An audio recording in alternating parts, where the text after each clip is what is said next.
Hi, this is Nageshwar from BMC Software. In this video, I am going to demonstrate how to install TSSR 19.2 installation.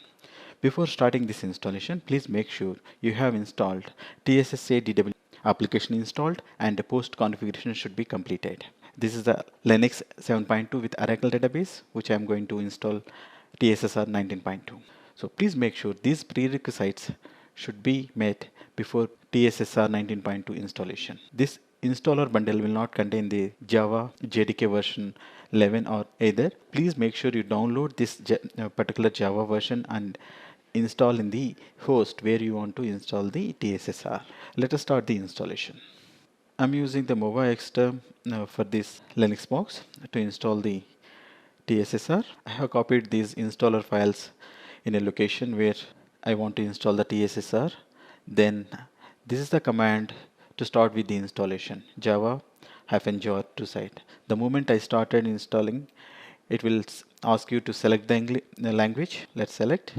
It's Elofin 8.4 version. Yeah. Accept the license agreement. These are the default ports. I will go with the default ports and default value.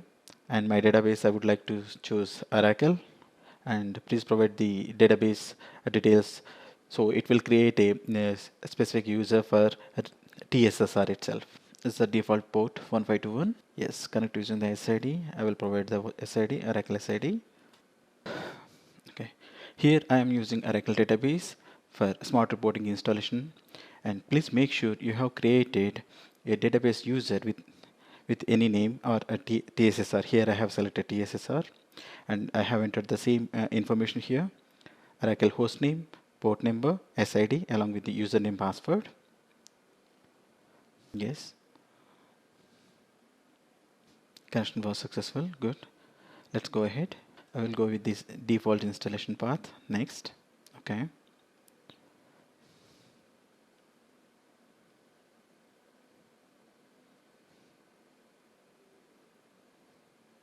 Let me check the error message. Okay, the username which I have entered in previous is wrong. I have entered the correct database details. Now let's go proceed. Okay.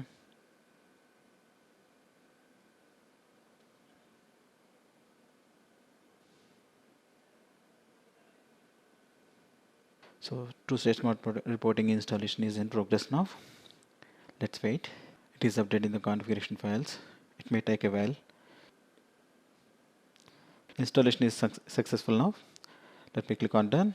Once the installation is completed, please navigate to the host where you have installed the TSSR. Let us start the services first. Tomcat started, which is good.